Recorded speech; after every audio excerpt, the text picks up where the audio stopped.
Ya, baik. Assalamualaikum warahmatullahi wabarakatuh. Selamat datang pada perkuliahan mata kuliah Bioetika Gizi. Dan pada pertemuan kali ini, kita akan membahas mengenai prinsip-prinsip bioetika.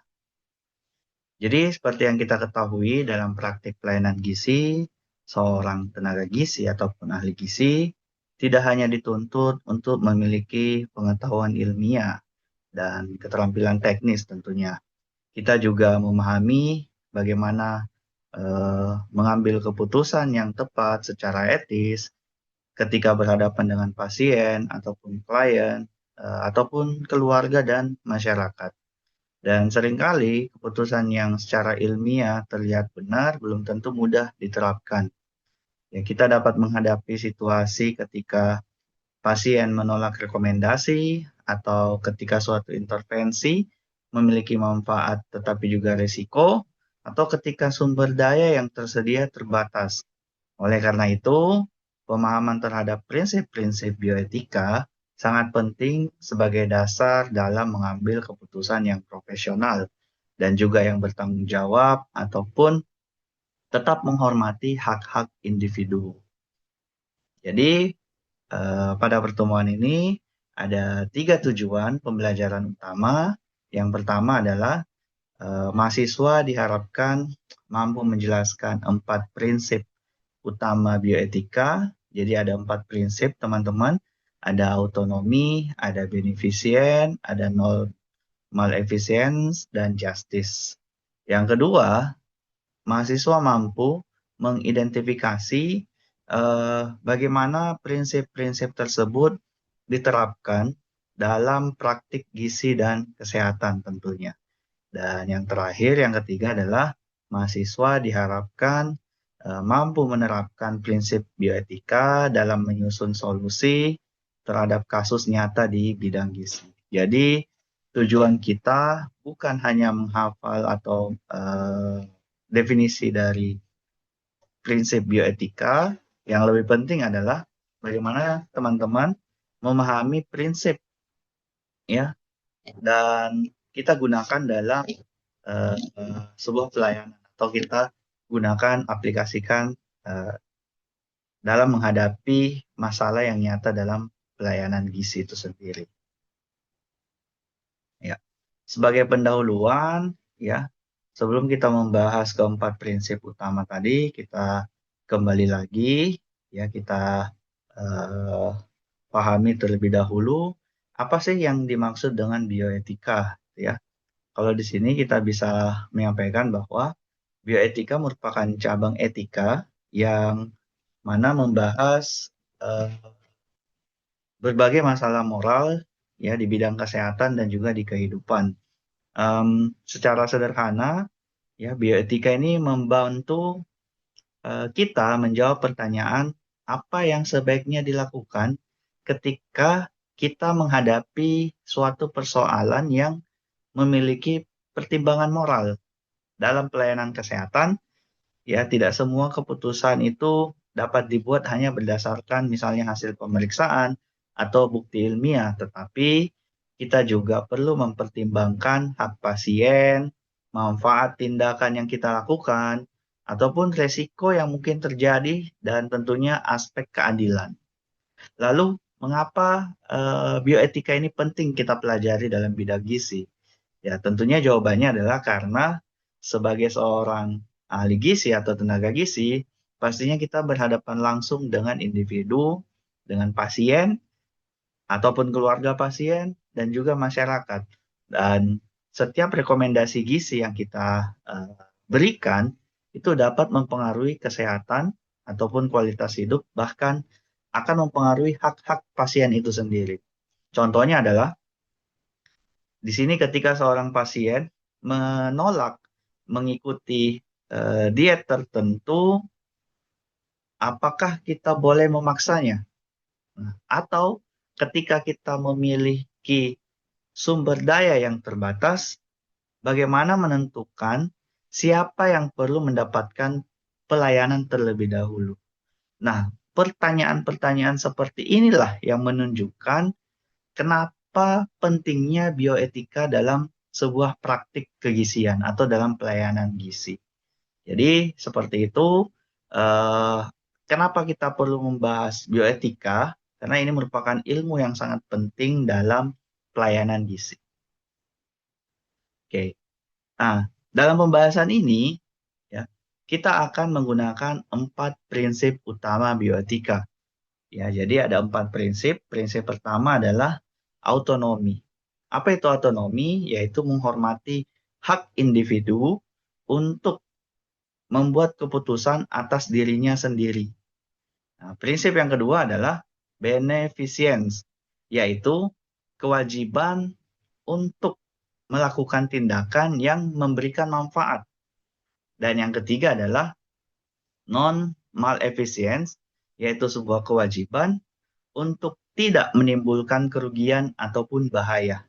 Dan prinsip yang keempat adalah justice. Ya, dalam definisinya, keadilan dalam distribusi manfaat, risiko, dan pelayanan.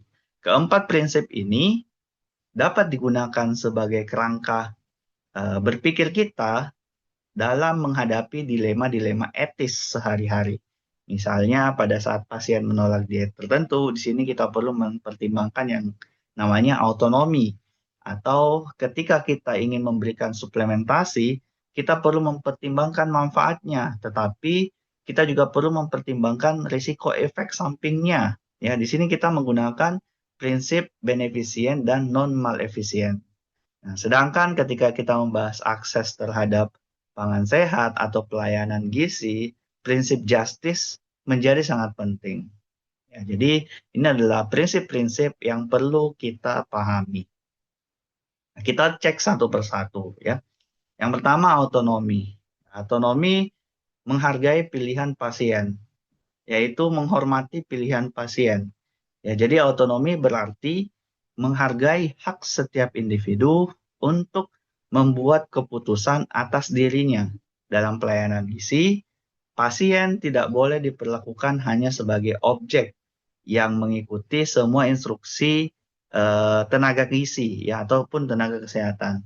Jadi pasien merupakan individu yang memiliki hak untuk mengetahui, mempertimbangkan, menerima maupun menolak sebuah intervensi. Oleh karena itu, pasien harus mendapatkan informasi yang lengkap sebelum mengambil keputusan. Inilah yang berkaitan dengan konsep informed consent yang kita ketahui, atau dalam bahasa Indonesia, persetujuan berdasarkan informasi. Contohnya adalah seorang pasien diabetes misalnya, memilih untuk tidak mengikuti diet rendah karbohidrat yang direkomendasikan. Nah, kita sebagai ahli gizi ataupun tenaga gizi tidak serta-merta memaksa pasien tersebut. Jadi kita menghargai apa yang menjadi pilihannya. Namun, menghargai pilihan bukan berarti kita berhenti memberikan pelayanan. Kita tetap memberikan edukasi, menjelaskan alasan rekomendasi, manfaatnya apa, resikonya bagaimana, serta alternatif yang mungkin lebih sesuai dengan kondisi pasien. Jadi, teman-teman semua, autonomi berarti menghormati keputusan pasien sambil tetap menjalankan tanggung jawab profesional kita. Selanjutnya, beneficient. Ya. Ini adalah prinsip yang kedua, di mana artinya adalah melakukan kebaikan dan memberikan manfaat yang paling terbaik bagi klien atau pasien kita. Nah, dalam praktik gizi, setiap tindakan yang kita lakukan seharusnya memiliki tujuan untuk memberikan manfaat. Ya, karena sebagai seorang ahli gizi atau tenaga gizi atau profesional gizi, perlu memastikan bahwa rekomendasi yang diberikan itu memiliki dasar yang ilmiah. Nah, prinsip ini berkaitan dengan pentingnya evidence-based practice atau praktik berbasis bukti. Sebagai contoh, di sini kita bisa lihat bahwa memberikan edukasi gizi kepada ibu hamil untuk mencegah anemia merupakan tindakan yang bertujuan memberikan manfaat bagi ibu dan janin.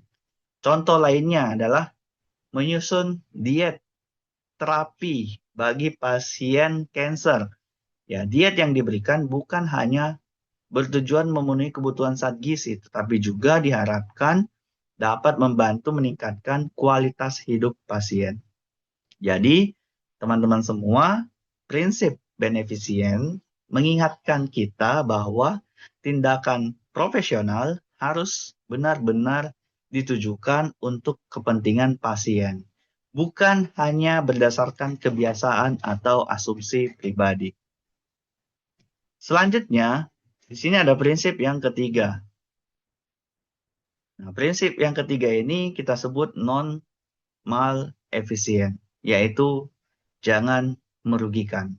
Ya. Secara sederhana, prinsip ini menekankan bahwa seorang tenaga kesehatan ataupun kita sebagai tenaga gizi harus memberikan tindakan yang berpotensi atau harus menghindari tindakan yang punya potensi menimbulkan kerugian atau menimbulkan bahaya. Nah, dalam praktik gizi, kita ketahui bahwa suatu intervensi yang terlihat bermanfaat tetap harus kita evaluasi resikonya. Contohnya adalah di sini suplementasi zat besi. Memang ya kita ketahui dapat memberikan manfaat, tetapi pemberian yang berlebihan tanpa pertimbangan yang tepat dapat menimbulkan masalah. Contoh lain adalah diet yang ekstrim. Ya, seseorang mungkin ingin menurunkan berat badan dengan cepat ya, tetapi pembatasan makanan yang sangat ketat ini dapat menimbulkan atau dapat meningkatkan risiko-risiko malnutrisi. Karena itu, sebagai seorang profesional di bidang gizi, kita perlu melakukan pertimbangan antara risiko dan manfaat.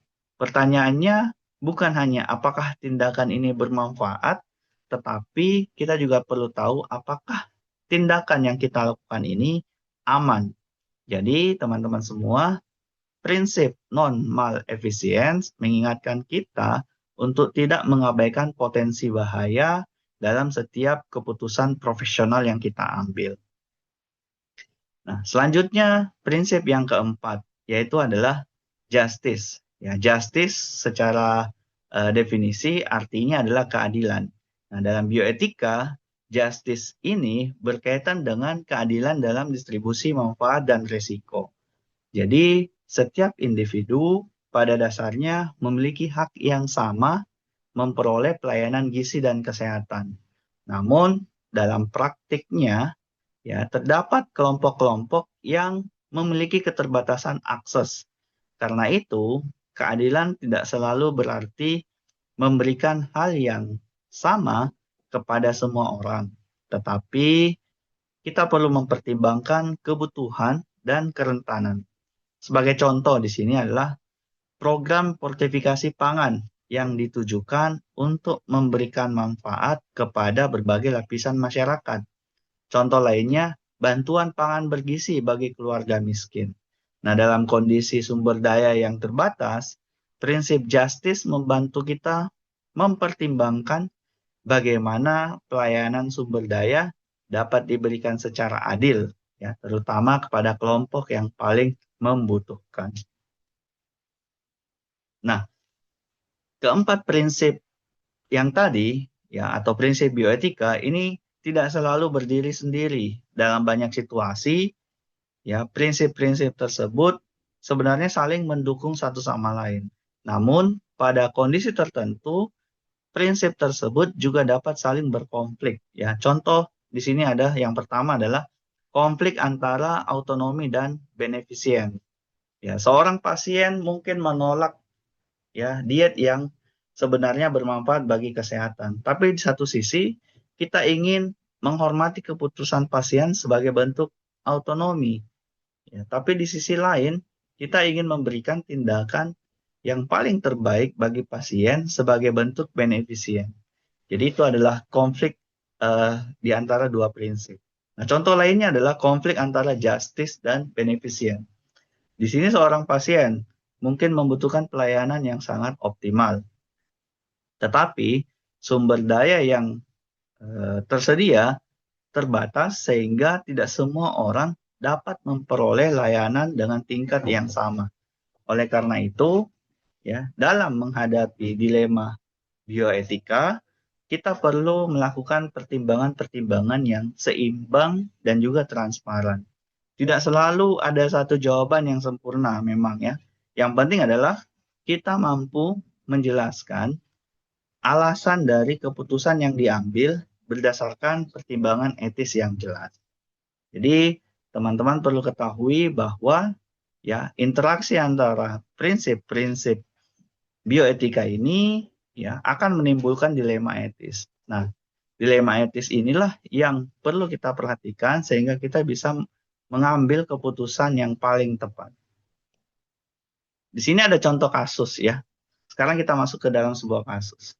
Seorang ibu hamil mengalami anemia dan ditawarkan suplementasi zat besi. Ya, namun, ibu tersebut menolak karena takut mengalami efek samping. Kasus ini sangat menarik dan sering kita temukan di dalam masyarakat. Ya, kenapa kasus ini menarik? Karena terdapat prinsip bioetika yang harus dipertimbangkan secara bersamaan. Yang pertama adalah autonomi. Itu ibu tersebut memiliki hak untuk membuat keputusan dan menolak intervensi yang ditawarkan. Namun, terdapat juga prinsip beneficence, di mana kita sebagai tenaga kesehatan ataupun tenaga gizi memiliki kewajiban untuk membantu mencegah anemia dan memberikan manfaat bagi ibu dan juga janinnya. Selain itu terdapat prinsip non-maleficence. Kita harus mempertimbangkan resiko anemia apabila tidak ditangani, tetapi juga perlu memahami kekhawatiran pasien terhadap efek samping suplementasi. Nah, pertanyaannya adalah, bagaimana kita menghormati keputusan ibu tanpa mengabaikan kewajiban profesional untuk memberikan pelayanan yang terbaik? Dan bagaimana komunikasi dapat digunakan agar ibu memahami resiko tanpa merasa dipaksa. Jadi kita perlu lihat pendekatan yang dapat dilakukan ya pada slide berikutnya. Berikut analisisnya ya. Jadi pertama dari aspek otonomi. Kita tidak boleh memaksa ibu untuk mengkonsumsi suplementasi. Ya, keputusannya harus tetap kita hormati. Namun, sebelum memberikan atau sebelum menerima keputusan tersebut, kita perlu mendengarkan alasan penolakannya. Ya, apakah alasannya ibu takut mual atau takut terjadi konstipasi atau ada efek samping lainnya. Ya, dengan mendengarkan itu, kita akan menunjukkan empati dan juga memahami alasan sebenarnya dari penolakan tersebut. Nah, yang kedua adalah aspek beneficient. Kita perlu menjelaskan manfaat suplementasi zat besi bagi ibu dan juga bagi janinnya. Nah, penjelasan ini dapat mencakup pencegahan dan penanganan anemia serta resiko yang mungkin terjadi apabila tidak ditangani dengan baik. Nah, yang ketiga dari aspek non-maleficient. Ya, kita perlu menjelaskan bahwa efek samping mungkin dapat terjadi, tetapi juga perlu diinformasikan cara mengatasinya. Misalnya, dengan memperhatikan waktu konsumsi, bentuk sediaannya apa, ataukah pendekatan dosis secara bertahap sesuai dengan pertimbangan yang diberikan. Jadi, komunikasi kita harus menggunakan bahasa yang sederhana agar mudah dipahami. Ya. Nah, untuk prinsip yang keempat, aspek justice. Ibu tetap memiliki hak untuk memperoleh pelayanan dan informasi mengenai suplementasi yang tersedia dalam program pelayanan kesehatan. Apabila ibu tetap menolak, kita perlu mempertimbangkan alternatif yang tetap mendukung kondisi gizinya. Misalnya, kalau ibunya tidak mau mengkonsumsi suplementasi, maka kita memberikan edukasi mengenai pola makan yang kaya zat besi. Misalnya makan sumber zat besi seperti hati ayam, kemudian daging merah, ataupun sayur-sayuran dan kacang-kacangan. Yang kedua, kita juga perlu menyampaikan konsumsi sumber vitamin C, ya, sehingga dapat diperhatikan dalam membantu penyerapan zat besi. Jadi, pendekatan terhadap kasus ini kita bisa simpulkan bahwa bukan memaksa pasien, tetapi komunikasi yang baik, memberikan informasi yang cukup, dan tetap menyediakan alternatif yang memungkinkan. Seperti itu, teman-teman. Baik, jadi sebagai penutup ya, mengenai pembahasan kita di prinsip-prinsip bioetika, ya kita dapat memahami bahwa pengambilan keputusan dalam pelayanan gizi tidak hanya mempertimbangkan aspek ilmiah, tetapi kita juga harus mempertimbangkan aspek moral dan juga aspek etika. Seorang profesional di bidang gizi diharapkan mampu menghormati pilihan pasien, memberikan manfaat, menghindari kerugian atau menghindari masalah, dan bagaimana kita menjunjung yang namanya keadilan. 4 prinsip tersebut memang tidak selalu menghasilkan jawaban yang kita inginkan atau jawaban yang mudah, bahkan ya dalam situasi tertentu kita dapat menghadapi konflik antar prinsip. Oleh karena itu, kemampuan berpikir kritis dan bagaimana kita melakukan pertimbangan etis ya sangat penting bagi seorang profesional di bidang gizi. Baik, itu saja yang dapat kami sampaikan untuk materi kali ini. Mudah-mudahan bermanfaat. Terima kasih atas perhatiannya dan juga partisipasinya. Ya, ini adalah prinsipnya. Ini adalah referensinya. Dan ya, sebagai lanjutan ya, karena nanti teman-teman akan ada presentasi, ini adalah panduan presentasi kelompok ya. Di sini saya akan menjelaskan bagaimana presentasi kelompok. Yang pertama, mahasiswa akan dibagi menjadi 4 kelompok. Kelompok yang pertama akan membahas hak dan kewajiban dalam pelayanan gizi, khususnya dilema etis dalam pelayanan gizi di Vaskes dan beberapa aspek ya yang dapat dibahas antara lain hak pasien, informed consent, privasi dan kerahasiaan data ya. Sedangkan untuk kelompok 2 ini akan membahas etika komunikasi dalam gizi dan kesehatan ya, terutama dilema etis dalam pelayanan gizi di masyarakat. Topiknya mencakup komunikasi efektif, empati dan profesionalitas. Kelompok yang ketiga kita akan membahas etika bioteknologi dan inovasi pangan, ya termasuk bagaimana nanti isu etis dalam keberlanjutan lingkungan dan pangan. Nah, topik ini bisa mencakup rekayasa pangan, nasional, dan juga implikasi etisnya. Yang keempat adalah membahas isu kontemporer ya, bioetika di bidang gizi. Nah, kelompok ini nanti dapat menggunakan model pengambilan keputusan etis untuk menganalisis isu-isu misalnya obesitas, marketing, dan juga media digital yang berkaitan dengan gizi. Oke. Nah, diharapkan setiap kelompok menyiapkan maksimal 25 slide dan presentasi membuat ringkasan teori, analisis berdasarkan prinsip bioetika, studi kasus singkat, serta diskusi dan solusi etisnya.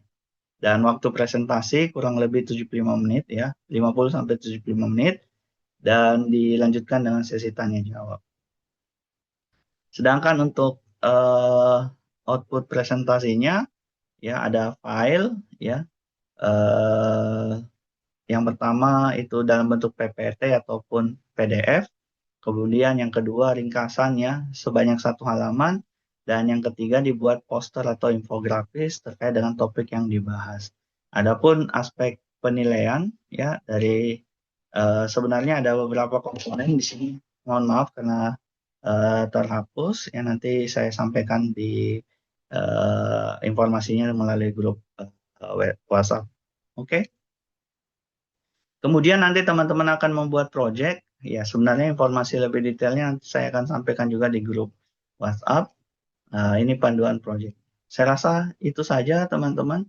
Terima kasih atas perhatiannya ya sekali lagi. Ya, mudah-mudahan bermanfaat. Ya sekian dan terima kasih.